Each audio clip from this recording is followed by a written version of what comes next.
Hello and welcome to the Science Fiction and Fantasy Factory.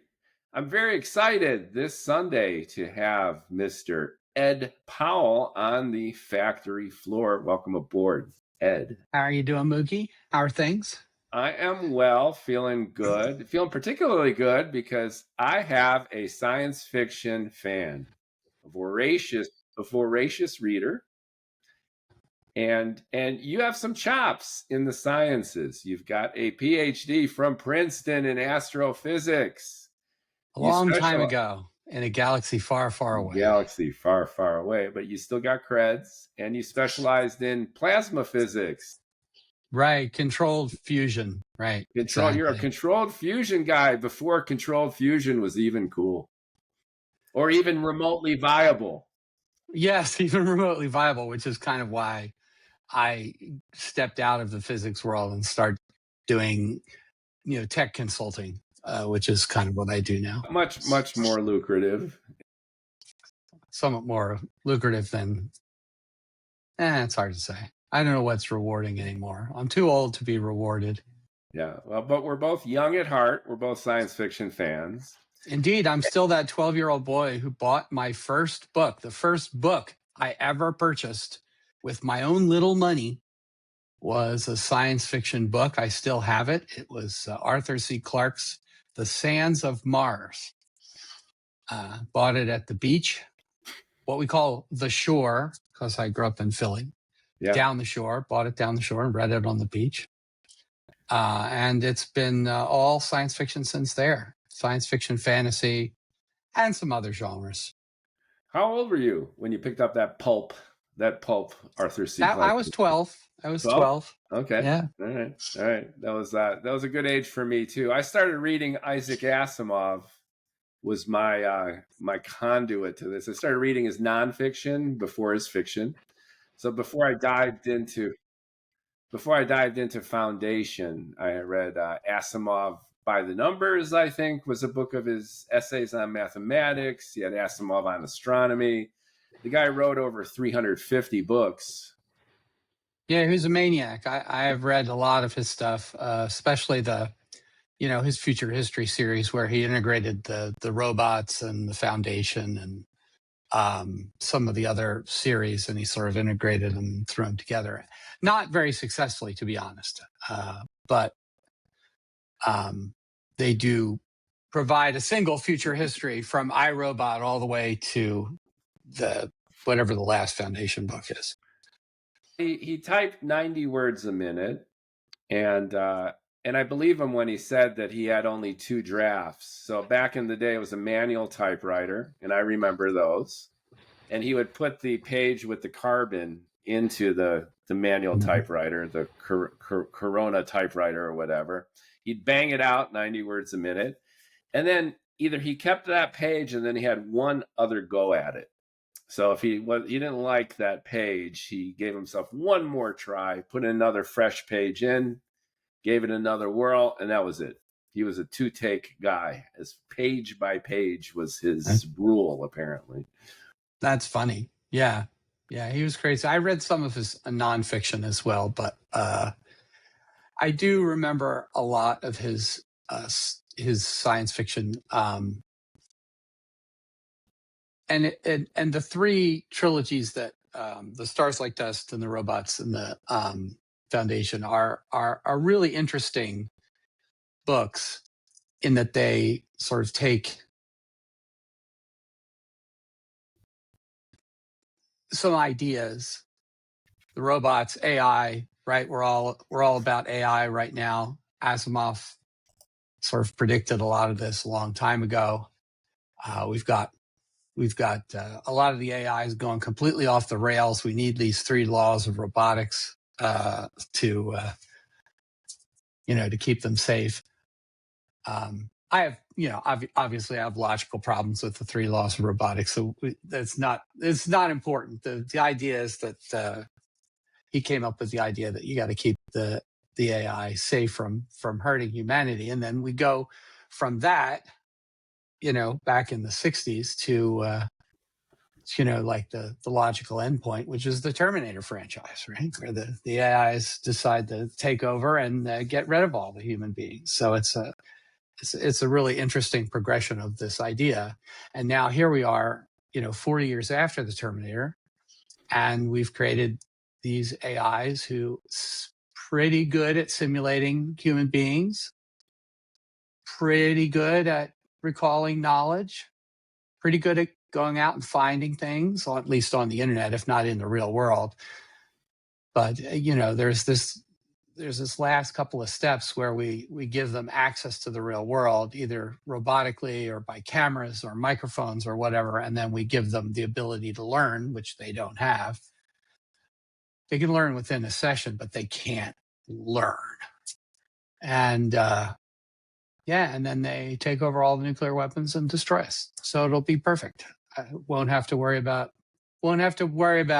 Social Security. Social Security won't be a problem. Yeah. They'll take our jobs probably first before they kill us. In science fiction, though, there's the usual tropes, and it's often one extreme or another. So as far as aliens go, they could be a friendly ET-like creature, vegetarian botanist exploring the galaxy, a benign race, phone home, or you've got the invaders who want to destroy the planet. It's one extreme or another. And when we're talking about robots and AI, similar kind of dichotomy with a tendency toward the world destroying robots. I think there aren't too many benign AI stories, if only because they're not as exciting, I think, for the science fiction. There are a few where the AI is, or the robots are good, but the government feels threatened by them, like AI, the movie, or Alita Battle Angel, something like that. The movie Her, where basically they just give up on humanity and migrate out into the digital expanse, right? They're just kind of, you guys are boring, so we're just going to leave you. We're not even going to bother to take over your planet because it's just so banal here and you guys are so dull. We're just going to leave. It's mostly harmless, as Douglas Adams once said. Now, I was talking to a friend the other day about like alien invasion kind of thing, and he said, look, if they were smart enough to build a technological society and what you need is free markets and smart people allowed to do what they need to do, kind of Elon, he was talking about like doing, crazy stuff and build this technological space spanning civilization. Why would they be cruel enough to invade and conquer and put down another planet? I mean, name one high tech civilization, who's really gone around and invaded other countries. And I said, the United States. Yeah, every single one actually that had the ability to do so did. Every single one. We think of ourselves as living in a free country, capitalist country, and in its founding documents, a very moral country. And yet we go around and invade other countries all the time and push them around, cause all sorts of deaths and destruction, for no particular reason. So it's perfectly reasonable. We are not going to be invaded by the Russians from space or the Chinese from space. We are going to be invaded by ourselves. Very good point. Very good point. Stephen Hawking felt that, we should shut down SETI, at least as far as any kind of broadcast news. It's inevitable that they're going to find us because we're already emitting enough data, right? We're transmitting whether we want to or not. But Hawking, before he died, felt, no, cut this out, because every single instance of a superior civilization interacting with the technologically inferior one led to the demise of the inferior one 100% of the time. So extrapolating from that, even if this advanced technological alien civilization had no pragmatic benefit, they just might find it enjoyable to take us out. We don't know. We just don't know. Why take the risk? And it wouldn't necessarily be take us out, but like take us down, take us down a peg. I don't know. It's interesting. there are a lot of alien invasion stories from the original War of the Worlds to Independence Day, and sometimes Ender's Game. I don't know whether you've ever read Ender's Game. That's a Orson Scott Card. Yeah, training to defeat the bug-like enemies. The bug analogy was also in Starship Troopers, Robert Heinlein's sort of political sort of political It was treatise. a commentary on the military-industrial complex, which Ender's Game was not. Ender's Game was quite different in its intent, I believe. Right. Yeah, so it's an interesting genre. There are a lot of we get out into interstellar space and we find that we're not alone, and friction arises naturally. And I think that we see this in the United States, with various imperial conquests over the years, or even just exploration.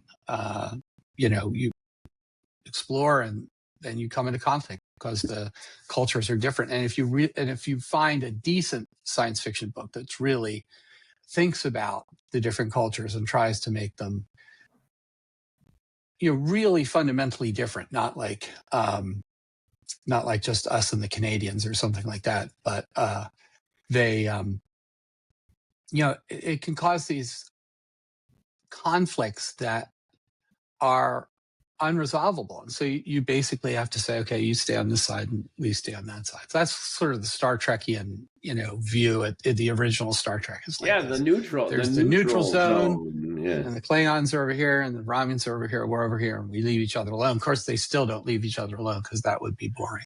And even if it begins amicably, I believe to your implicit point, if there's any kind of disparity in terms of technology or raw power, misunderstandings happen, and you're bound to head into an area of disagreement that could lead to your own demise.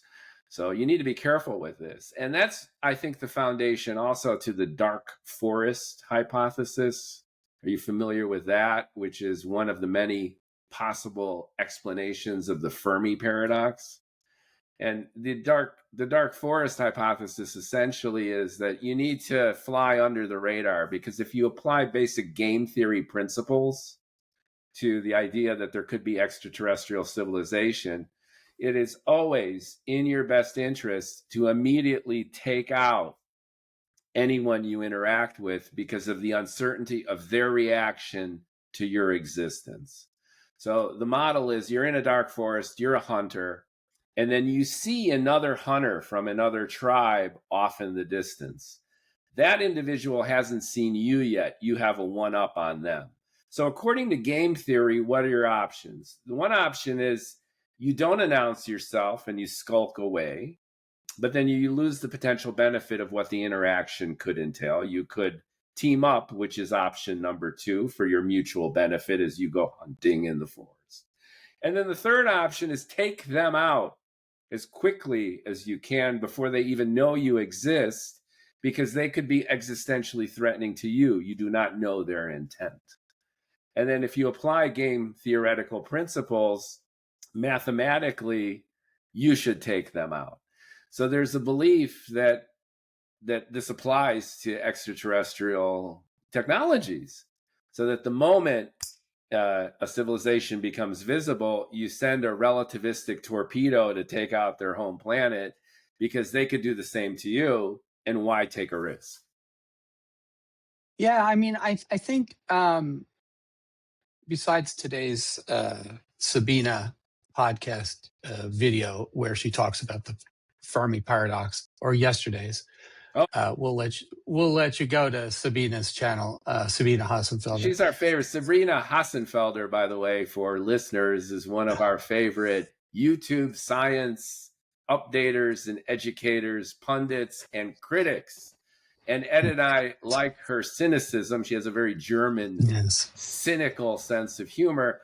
And she is an epic critic of what she calls bullshit science, which Ed and I also get the bullshit meter at the mouth when we think about all the nonsense that's being thrown around, especially in science journalism these days. probably 95% of the articles that you see in your Facebook feed when you're on X Yeah. are horseshit. They're press Yes. releases issued by academies, organizations, companies to make the cashola, and they sensationalize what they're doing and what they're theorizing in a way that gets attention in our attention economy and often has no real bearings on actual science.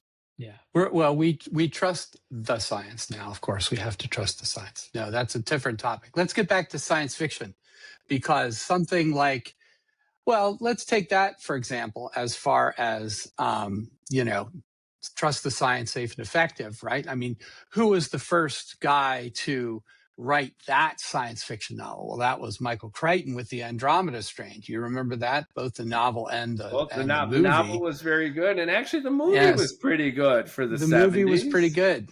Yeah, and so there's this genre of sort of, when you look at science fiction, what science? Well, a lot of the science is really not science, it's engineering. It's like, how does the warp drive work, or how do we, Project Hail Mary, how do we go to a different star, or how do we survive on Mars or something like that? That's all engineering, that's not science. But sometimes the science is biology. And so what you do is, how does the biology work? How do alien organisms work? How can we change our own biology? I think there's an interesting series by Lois McMaster Bujold. She uses a lot of biotech in her series. And the idea is like, okay, if you have a society where this biotech is available so that you can basically change your body. You want 4 arms because you're really into doing, you just have that, or 4 legs, or 3 legs, or Why not? Now with and CRISPR. right. And so the books are space opera / spy thrillers, but underneath, the science underneath is this biotech. And of course, The Expanse, which is sort of the best science fiction that's been done in the 21st century, that's also got a very fundamentally biotech aspect to it. It's not a whole lot of AI in The Expanse, but there's a whole lot of like biomanipulation, and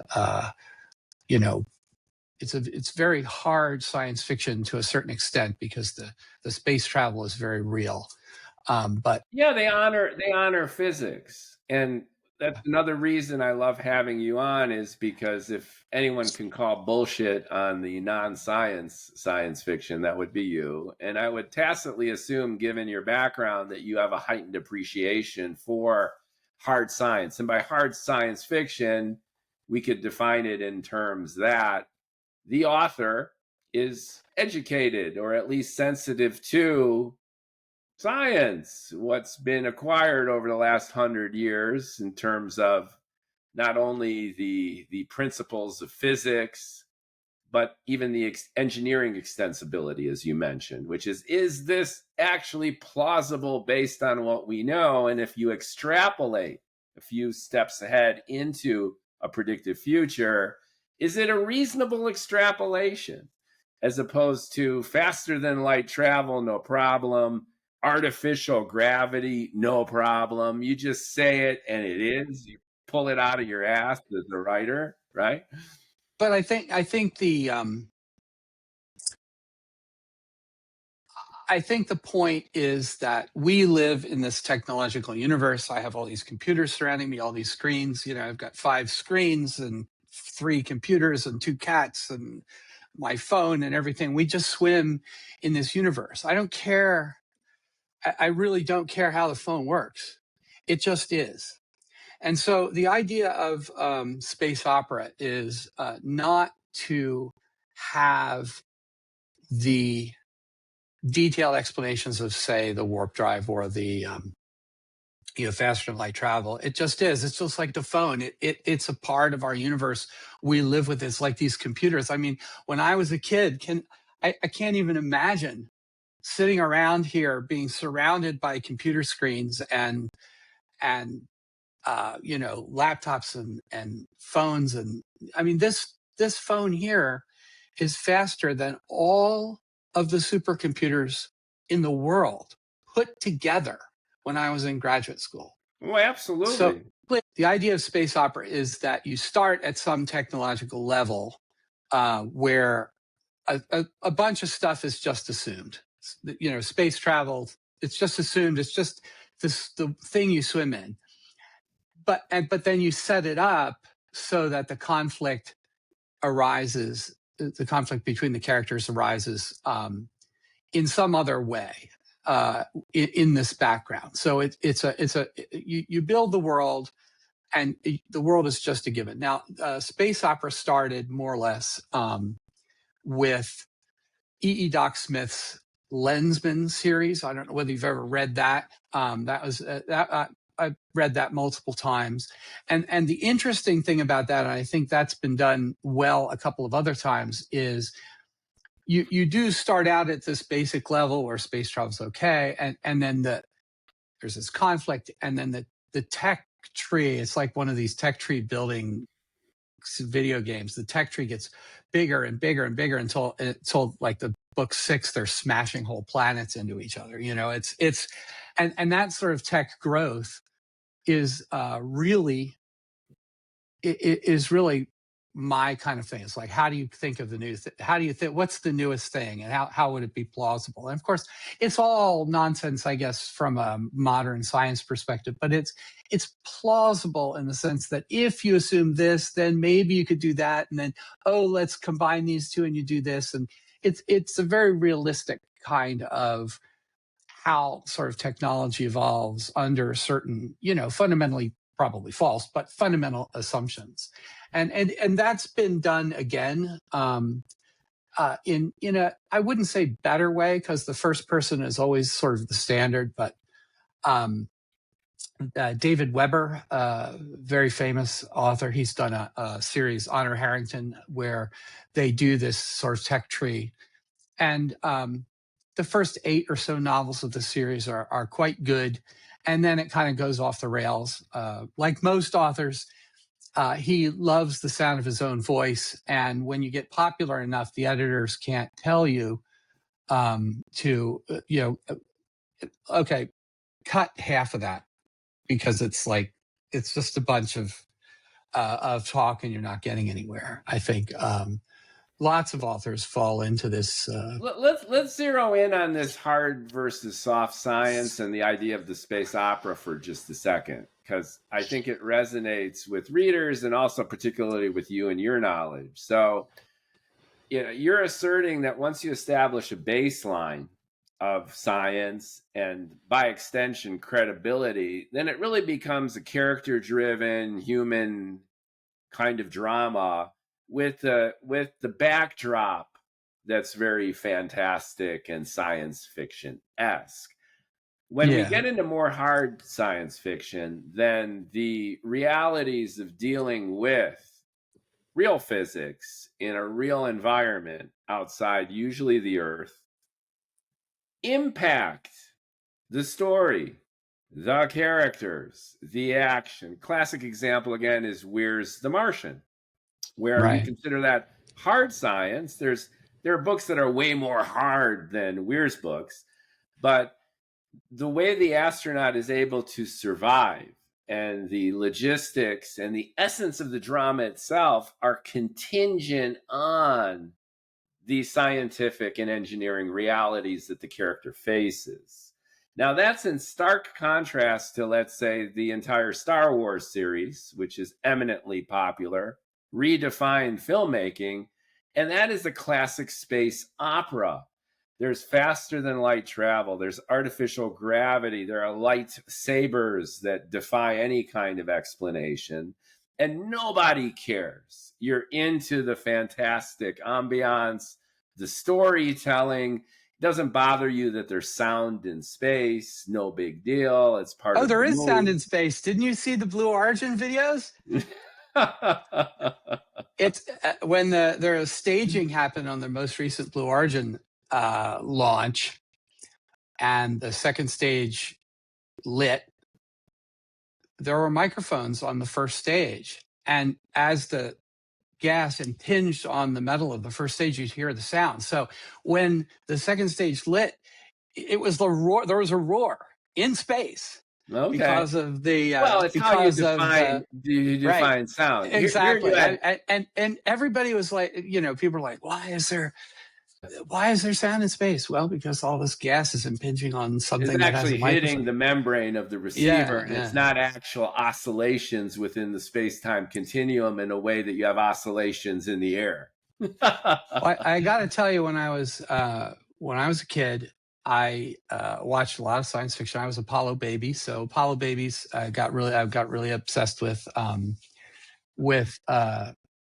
space travel and science and whatnot. And so I watched the Irwin Allen shows, Lost in Space and Voyage to the Bottom of the Sea, Star Trek, right? And same here. That's the bread and butter of our youth. And then some of the movies, I love the movies like Forbidden Planet, The Day the Earth Stood Still. I love Gort the robot, Robbie the robot, Forbidden Planet set the stage. Forbidden Planet, great.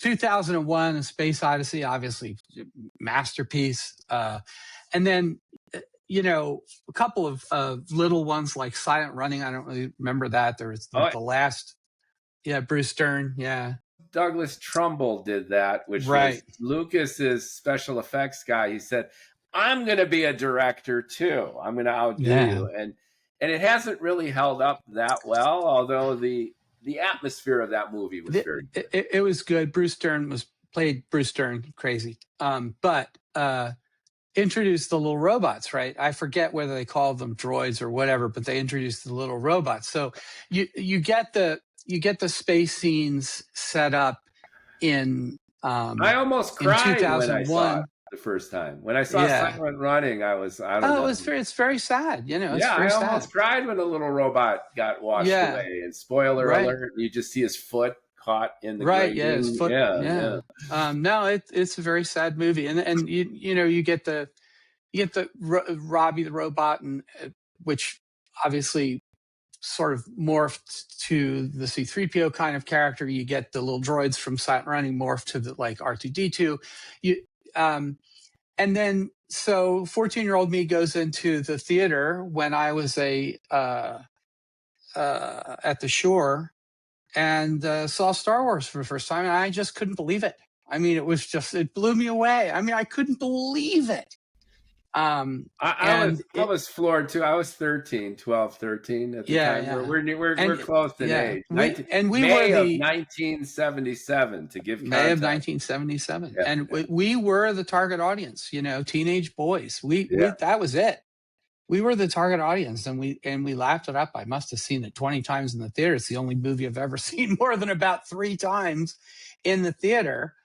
So I mean, it obviously had something. Now, I tend to think that while there are very good elements of subsequent Star Wars movies, nothing can sort of get back to what I felt that first time when I saw that story. And Lucas screwed it up a little bit because the Force became just magic. Instead of he just blew the entire prequels. I mean, it was an absolute train wreck. And this goes back to writers getting a little jaded with their own brilliance. So you're George Lucas, you launched the Star Wars franchise, and then you're making these movies on your own dime, in your own way. Who's going to be on the crew and is going to tell George that The Phantom Menace sucks? Nobody. So, and the weird thing is, like, Andy Weir published The Martian on a website and would revise it based on feedback from his readers. So he had a running blog. Running blog. But he would go back and change chapter 2 if something, if people's like, that had never happened. And there are a couple things in the book that he recognizes that are not quite true, but he needs them for the plot to make sense. But mostly he took this feedback. And that is something no authors go through, because if you're an author of a science fiction book, and you in fact are an author of a science fiction book, Johnny Fazuli, you might show it to a friend before publication. But you are not putting it out there for hardcore internet fanatics to criticize every word and deed in it, which Andy Weir ended up doing. And so what you end up with is a much, much tighter, better novel that way. Because, like, even if you're doing... you're assuming that my Johnny Fazuli is imperfect in any capacity. No, I'm not criticizing your book. I'm just saying that you write science fiction and then you hand it off to someone in New York with a literature degree, and normally a 25-year-old female, junior editor, and she doesn't know how to add, much less anything about science. And but she does know commas, and she knows story, so she can help you with that, And so yes, it'll be punctuated and copy edited properly, and she'll give you story beats and tell you take out all excess words and stuff, and that's all good. But from the tightness of the science and the science fiction that Andy Weir got with regard to The Martian, having this community of people who are both very, very smart and scientific. It was an amazing thing to do. And I agree with you. The book's arguably better for it. It's clearly more accurate in terms of its hard science. Right. So when I read the book, it was before, when I read The Martian, it was before the...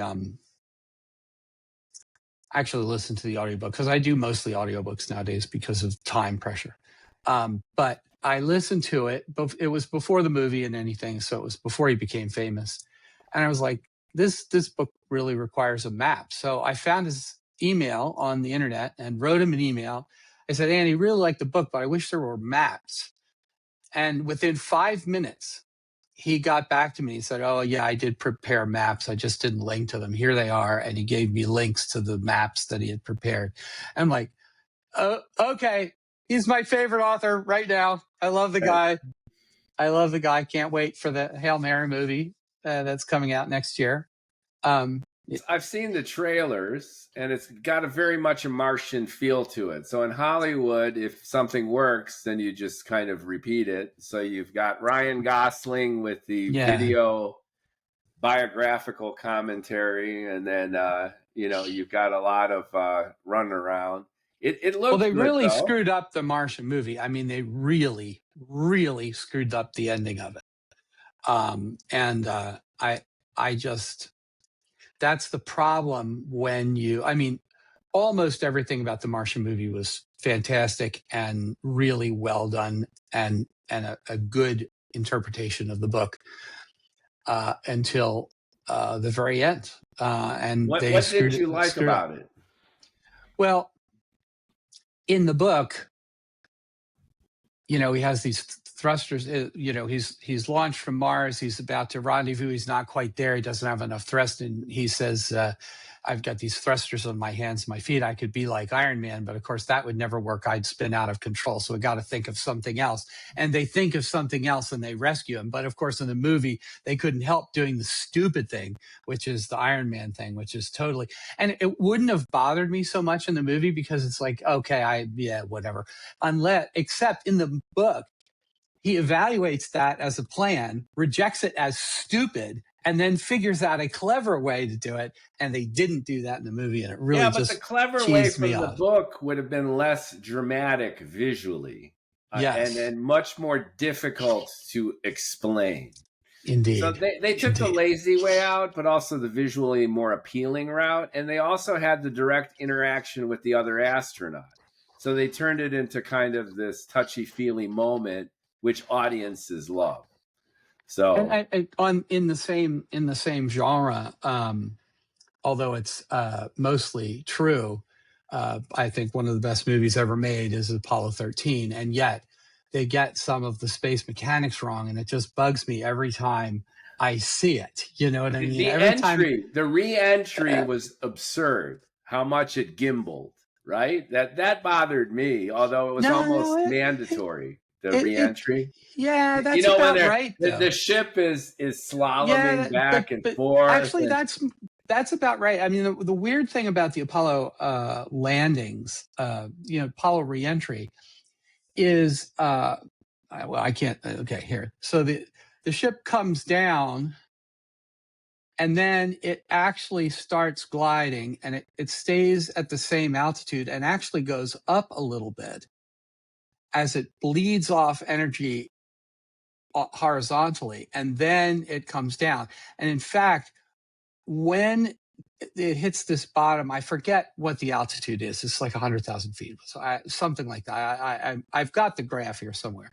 And then basically stops going down and starts going up. That bottom is the highest G force. This is 5 or 6 Gs, and then they're not experiencing any, but 1 G as they fly across, and then it goes down again. Right. So they do fly. It does fly like a lifting body for a substantial period of time, and they do fly it manually with a stick. There is the guy on the left seat. He is flying it. It is flying like a yeah, but I flying can't imagine saucer.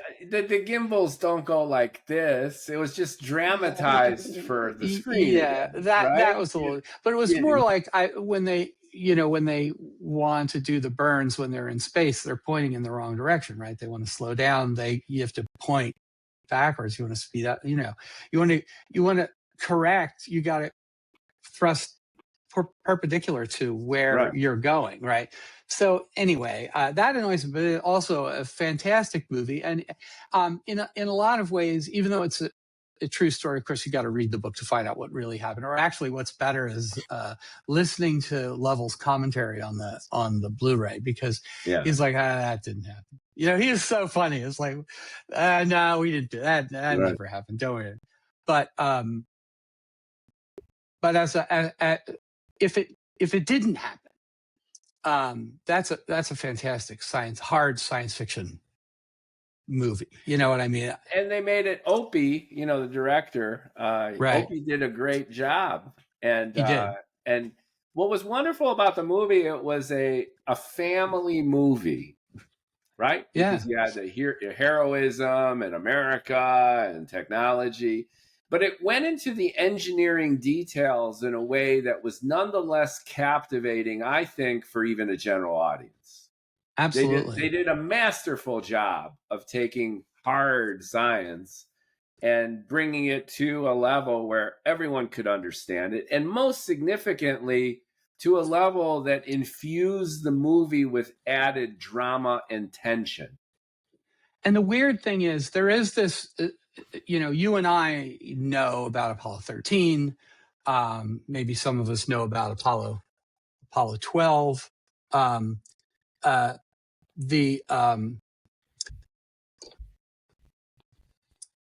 the modern generations don't know anything. I mean, honestly, I don't know what they get taught in school. They certainly don't know anything about history. Just the song, don't know much about history, right? That's Don't know the much about modern youth. nothing. Most folks don't know that a dozen guys walked on the moon. I would say 95% of people you just accost on the street wouldn't be able to tell you that a dozen guys walked on the moon. And so there is this genre of YouTube video where Gen Z watches old movies and then comments on them. And I've watched 4 or 5, hour-long videos at 2x, so not very long, like before going to sleep, of these Gen Z people who, like, I have no idea this happened. Is this really true? Is this a true story? Wait a minute, let me Google something. They had no idea anything about Apollo. They had no idea about Apollo 13 there. And to them, it could be science fiction. To them, it is science fiction. It's just a cool, hard science fiction movie. It was like the 2001: A Space Odyssey. I didn't know we went to Jupiter. I mean, they know nothing. They're the sergeant. That's the Sergeant endemic Schultz. problem with culture, with politics. I mean, we can go, tangential fast to illustrate that our educational system is such a disaster. And in no time in our history have young people consumed this quantity of content. I mean, they're on their phones, on their screens all the time. and yet they're lacking. And I know we sound like two old guys, being critical, Two old ball guys. That's because that's what we but are. Yes. but it's true though, which is this tsunami of content devoid of perspective, point of view, value. Right. It's just coming at them, and there's no reference point. There's no sense of history or perspective, and that's too bad. And we are right now in the dark ages of science fiction, to be honest, both on television, in in movie theaters. There is a resurgence in science fiction. And in science fiction published by books from the major publishing houses, almost all of which are unreadable. But there is this resurgence now with Kindle, KDP, where independent science fiction authors can get their books out without going through the gatekeepers. And yes, a lot of it is garbage, but some of it isn't garbage. And I must have listened, some read, but mostly listened to hundreds of these independent science fiction books, mostly space opera, because I like it, fast-paced adventure stuff, over the last few years, ever since KDP came online. And I think it's it's the only thing that's saving science fiction right now. I mean, The Expanse is the only real science fiction, and The Martian, Expanse and Andy Weir are the only science fiction that's been published in the 21st century that's really readable and interesting. I'm relieved in a sense that you have that perspective too, because I've felt very similar. That most of it's derivative, and it falls into one extreme or another, which is total world building, devoid of any kind of human drama or real story on the one hand, and then just pulp on the other, which is just science garbage, devoid of any real frame of reference, and then just stereotypical interactions between cookie cutter characters, frankly. So my book, as an indie author, I tried to solve some of these problems, at least in terms of creating a science fiction novel that I myself would love to read. And my angle of attack was do the hard science, do the research, be aware of this stuff, but also contextualize the narrative within the issues that we're experiencing now.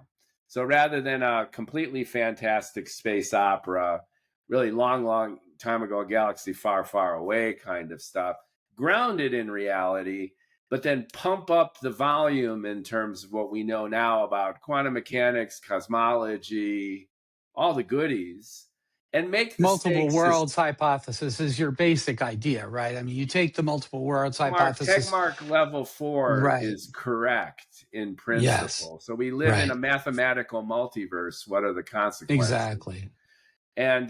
And blend these two together so that you have a very real world, real characters experiencing real cross-generational, gender-based problems, the politics, the maelstrom of living in America in 2025. And then juxtapose that with a mathematical multiverse and its reality, and then see what happens. I call it above the head and between the legs, which is hard science fiction, the implications of the infinite, and make it happen within the context of real human lives dealing with their own challenges and trying to attain their own goals. That was my attempt as an independent indie author to do that. And I satisfied myself, which is, as a writer, quite an accomplishment. And I'm getting it out there. So I'm reading it now. I this whole year has been delayed because I've been sort of the editor on a number of other books, not science fiction, and so my reading, my physical reading has gone down. I still listen to audiobooks, but my actual sit in a chair and read a book time has gone to nearly zero. Yeah, it's difficult. To nearly zero. I do think you should probably do an audiobook. I'm recruiting voices right now. I originally wanted to do the audiobook just myself, and I usurped one of my podcast shows, the No Hair All Heart podcast show, And I read Right. literally half the book, just me, in Yes, installments. I did see that. In fact, I was waiting for you to finish for me to download them all But and listen. instead, or in supplement to that, I'm now recruiting folks to play the voices, and I want to make Yeah. it very entertaining. I've got some English speakers, English accents, kind of Star Hmm. Wars style, and I've Right. got females for the female roles, which is very, very helpful. Other And than my wife, I don't know any females. So yeah, and then so hopefully that'll be fun. So I can't wait to get it to you and to anyone interested in and terms of the audiobook. And I think that it'll expand the reach significantly for all the reasons that you mentioned, which is my book is 120,000 words, which is like a 10-hour read. Who has really the commitment now to sit their ass down and consume the fazool? So I think an audiobook will be much better for getting bigger reach yeah, and one interest. of the books I edited this year was a memoir, and I told her she has to do an audiobook, and she fought me and fought me and fought me, and finally she said, okay, clone my voice and do an AI version. So I cloned her voice and did an AI version. Of course, it's terrible. So I said, no, you're going to have to read it yourself. Yeah. I don't wanna. But then she ended up doing it. And it's doing well, and she did a great job of reading Great. her I actually own book. enjoyed reading it, but again, it's how far can you go? I have a German Right, scientist woman, and right. I didn't do a faux German accent because that would come across as terrible. So you've got a credibility issue. Hey, everybody has watched Hogan's Heroes. We can all do German accents. Back to Hogan's Heroes, right? There's this German YouTuber who's lived in the United States, and she did a video very recently. It was the first time watching Hogan's Heroes, Yeah. and she actually thought it was pretty funny, which it was kind of funny. I mean, we watched it when we were kids. Anyway, not science fiction.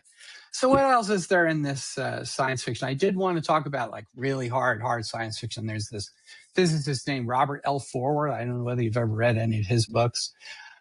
Yeah. He has a book, Dragon's Egg. It's the first of 2 or 3 or something, about creatures who live on the surface of a neutron star. I It's have it really good. downloaded in my Kindle Unlimited, actually. And he has a bunch of physics papers that I've read about, some of the solutions to Einstein's equations that might get time travel or Right.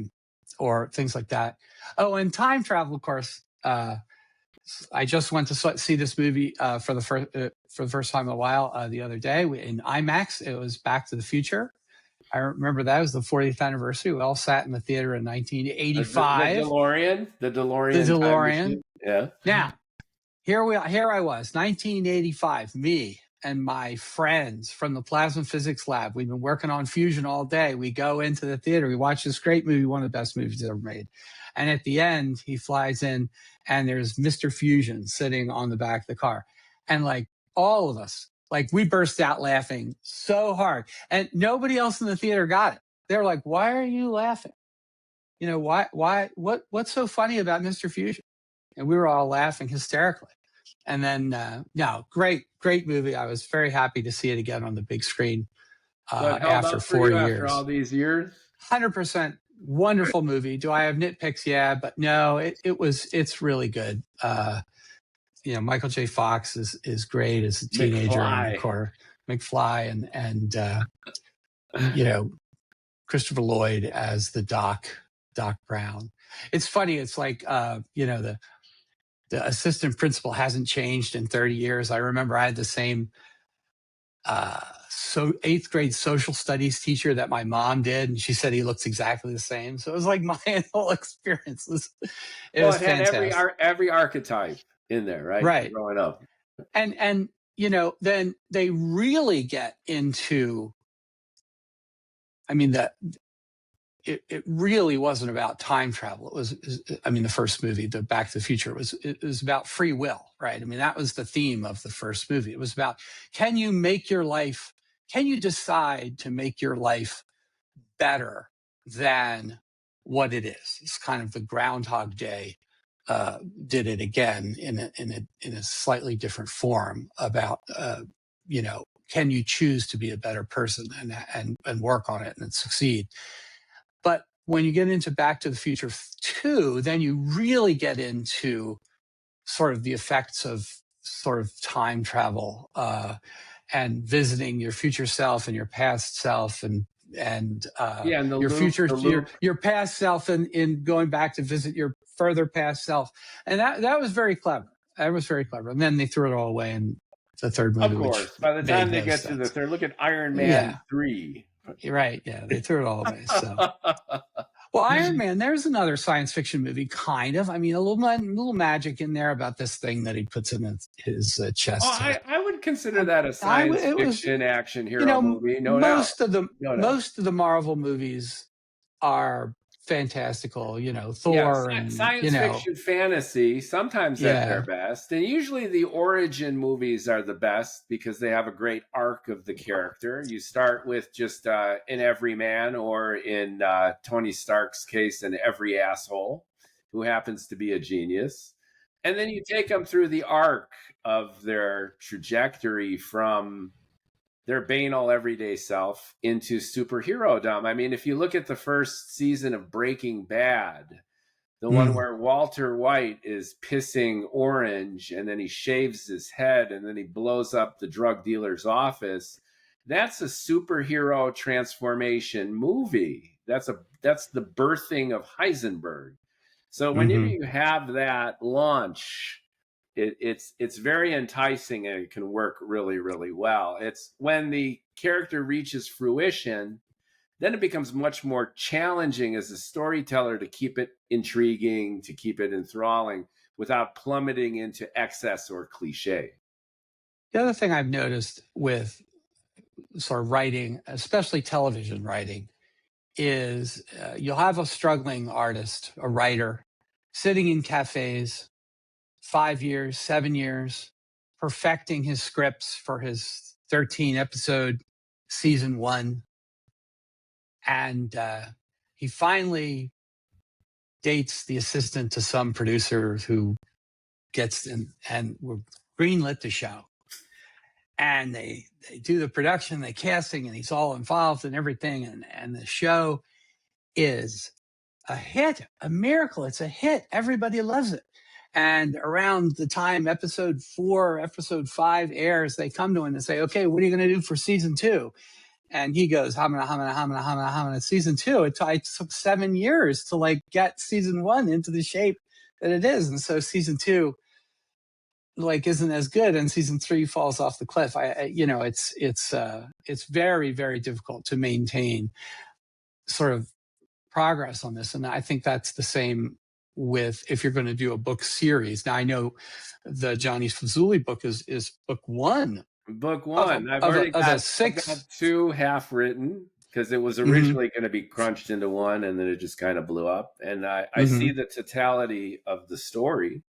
Right. But it's not done yet. It's floating around in my bald head for the most part at this point. So and there's a book 0 to 1, right? About in business. It's much easier to go from 0 to 1. And that's true. But 1 to 2 is pretty hard too, because once you got 1, you're like, oh, we got 1. You nail your style, which as a writer, as an artist, is everything. Like a great artist you can recognize. If they're a musician, it takes a measure, 2 measures, and it's them. They have a signature sound and style. And frankly, if you're a great writer, a paragraph, maximum 2, and you're it. You've got a style. You're distinctive. Well, you have a very eccentric style in Johnny Fazuli in the sense that every paragraph are these 3-line. It's almost a poem. I mean, add a little alliteration, it'd be some sort of a ancient Anglo-Saxon poem, right? And it's a different read. You know what I mean? It's a different read. How did it feel for you in only the first couple chapters? It's like Axios.com meets the Iliad, where it's like boom, boom, boom, and yet is it fresh? Is it disorienting? Is it? It was disorienting at first. Of course, I think I got into it. The thing that they're doing with modern books these days, which I despise, But there's another friend of mine, sent me her book to read. And the first thing that jumped out at me that I objected to immediately was that it was written in first person present. And I object to being in the present tense completely from a writer's perspective. But then she said, oh, well, what about this book that you've read? That was in present tense. What about The Martian? That was in present tense. I'm like, The Martian was in present tense? And You don't notice. And I think the reason is that I listen to a lot of these books. Right. And when you listen to something, like if I'm telling you a story, like we went out to the bar the other night, she says this, and then I say this, and then this guy comes in, and then that guy says this, and it's like I'm telling it in present tense. We tell stories to each other in present tense. We don't write them down. Now, somebody in New York decided we're going to allow people to write books in present tense. And when I see it on the page, like I did with your book the other night, I started, I'm like, another present tense book. And I was like, but when I hear it, like I've listened to The Martian 4 times, maybe, never noticed that it was in present tense. So it's an interesting cultural grammatical shift that's going on in our society. Not that new. Gravity's Rainbow by Thomas Pynchon. That's my Star Wars of literature. When I was 13, I simultaneously had an erection and a heart attack when I saw Star Wars. It was just unbelievable. I was almost hyperventilating. It was the equivalent of a needle in the vein for my preteen self. I had a similar reaction when I read Pynchon's Gravity's Rainbow in my early 20s. I must have been 21, maybe 22. And that just took me where I wanted to go. And that's in the present tense. And that was a new experience for me, reading a book, let alone an expansive encyclopedic narrative like that book, all in the present tense. And that fed into the mystery and the magic of that tome of a brilliant book. And from then on, I was off to the races. If a present tense had the immediacy, the impact, and that was 1973, I believe, for that book's publication. And I read it when I was 22, so that's 86, 85, maybe even a little before then. So present tense doesn't bother me too much. And for the Fazuli book, part of the theme is this eternal instance. The block universe is central to Tegmark's level 4. So thematically, I had to go heavy present tense, I think, for the immediacy of the book. And it kind of fits the staccato rhythm of it with the 3-line paragraphs. Boom, boom, boom. It's definitely the right. Face. It's definitely the right thing to do because it's the immediacy of it becomes more. For someone like me who's read so many things over so many years, it's reading it on a page as opposed to listening in my ears. Yeah, it's a little bit alien and funky. And you're also a nonfiction reader too, right? To a right. Yeah, I read a lot of history, which apparently happens in the past tense. You don't read about the Roman Empire in the present tense. You know what I mean? Herodotus is writing. No. You have your big guns in terms of your science fiction erudition, but also your perspective. Heinlein was sort of the progenitor of a lot of what we see today. He was a weird guy. He changed a lot. His style changed. He wrote a lot of juveniles. They're all very good. They're fun little adventure stories for kids or adults. And then he got into these really expansive, kind of mind-bending things like Stranger in a Strange Land or Time Enough for Love. And then he completely and utterly went off the rails. And his subsequent books are simply him writing dialogue in his own voice among all the characters, thinking he's clever. And they are essentially unreadable. It's a very, I mean, you feel like slapping the characters. Shut up, shut up, shut up, do something and stop talking. I'm in agreement with you, actually. Some of these authors have become iconic to the point where criticizing them is blasphemy of the canon. And like all people, they go through phases, and they're either on it or not. They often go from hero to zero before you know it. And it's important to maintain that critical capacity. This idea that everything written by your favorite author is good is just factually usually incorrect and kind of stupid, which is just take every book, every piece of art, every movie for what it's worth on the surface and whether it does the trick or not. And a lot of science fiction adheres to Sturgeon's law, which is the genre that originated that comment, where 95% of it sucks. And that could be true for some of our favorite authors as well. They have their phases.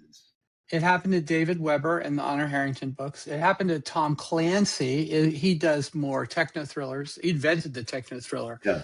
But by his fifth or sixth book, they had gotten so bloated. I remember reading one book, and I had gotten 300-400 pages in, and nothing had happened. Nothing. Zero. No. There's just a lot of talking, a lot of setting stuff up.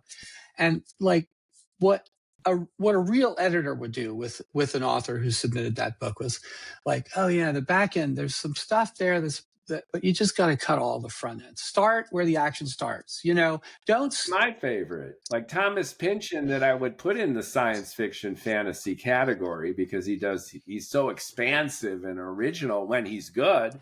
His Against the Day is his longest book at over 1,100 pages. Mm-hmm. And it was as if someone were writing a Thomas Pynchon parody of all of his worst qualities exponentially dialed up. And it was excruciating. I couldn't even plow through it. I got about halfway through and I'm like, I don't know. I can't get these hours back. Yeah, and what I end up doing is sort of abandoning authors like that, like I've abandoned David Weber. It really takes a lot of discipline and humility, which once you get to be a famous author, you're not, and not just famous, but financially successful, of which there are very few. But once you get to be one of them, your shit does not stink anymore. And one of the best qualities of an author is that self-criticism, where you struggle with it, and the delta between what's in your head and what you're trying to accomplish and what's coming out on the page. There's such a discrepancy that you beat yourself up and you really try to hone it. That's another reason that I opted for these 3-line OCD paragraphs, because it forced me into a structure. Yeah. And that structure forced me to write and rewrite and reevaluate. And it created Lego pieces that I could then move with some facility. And my goal was to make it as efficient, crispy, and as fun to read as I could.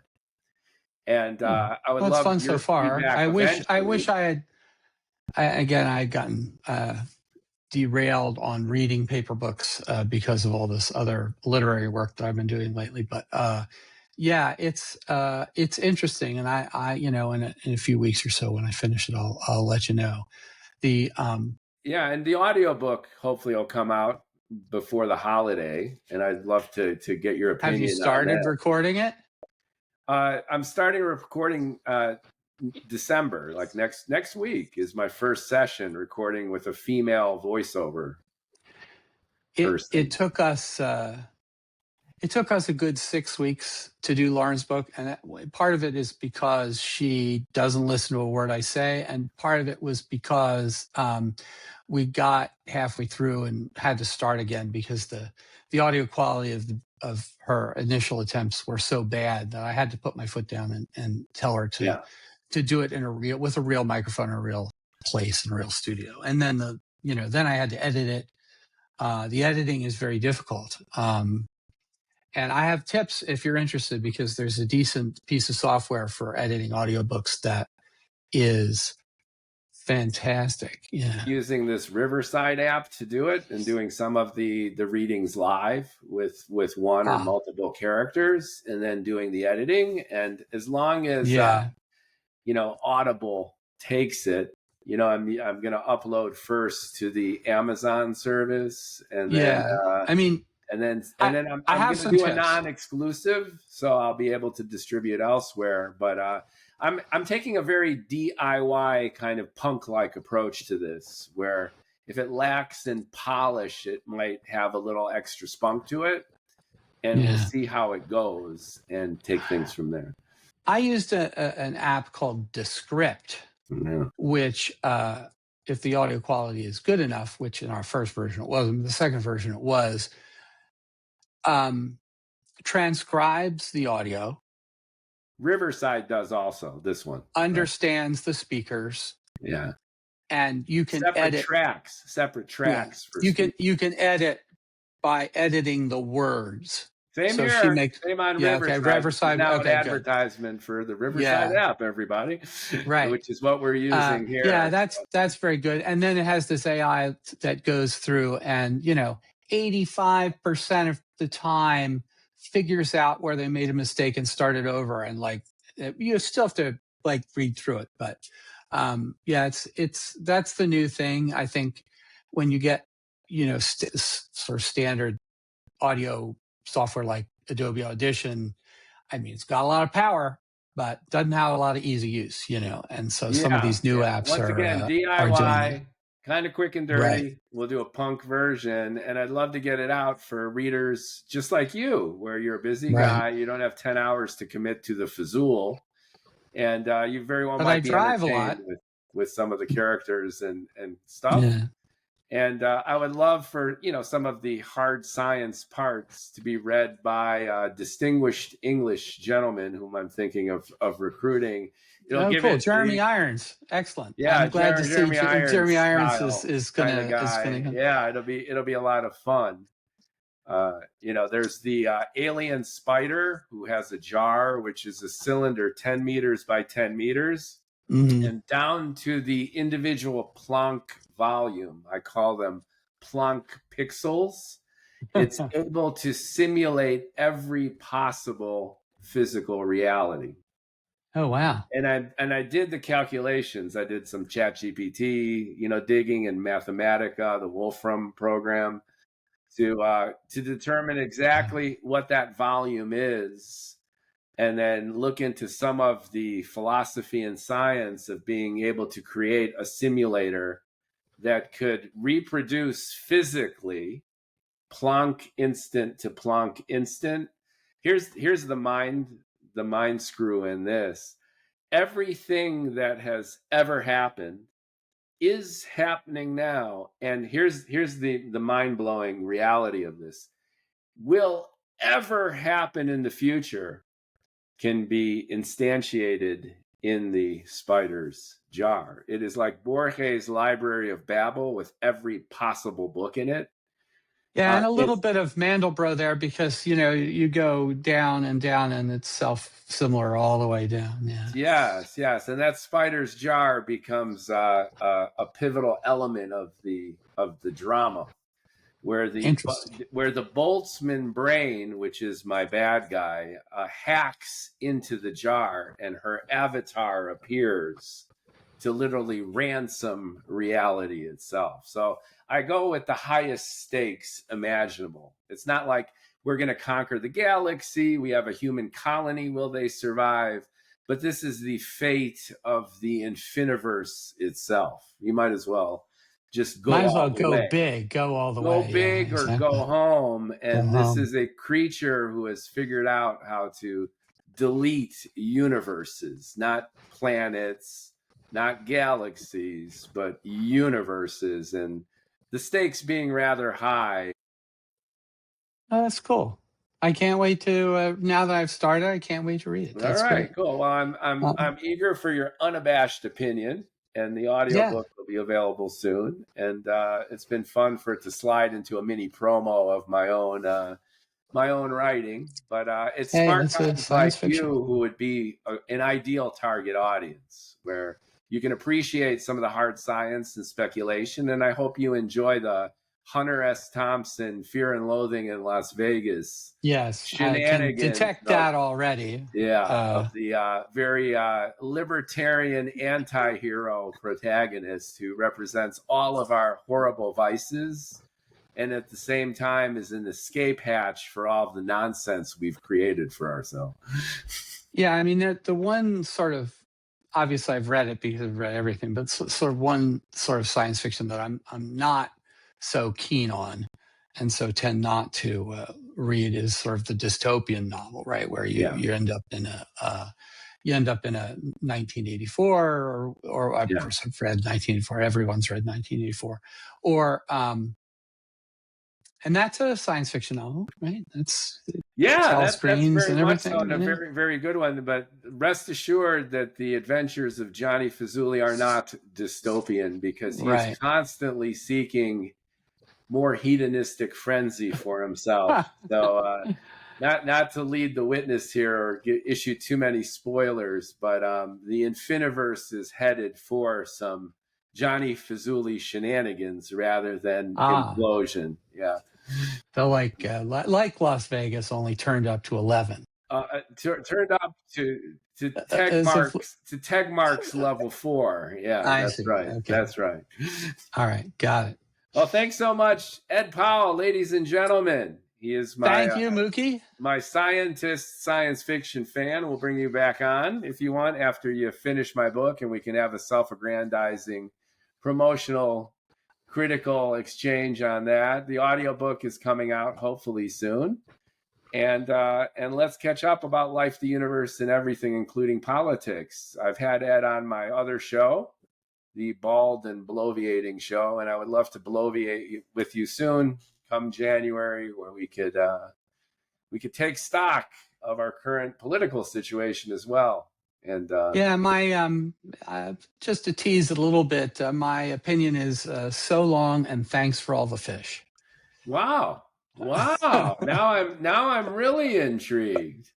So that should be a great exchange to share there. So thanks again to Ed.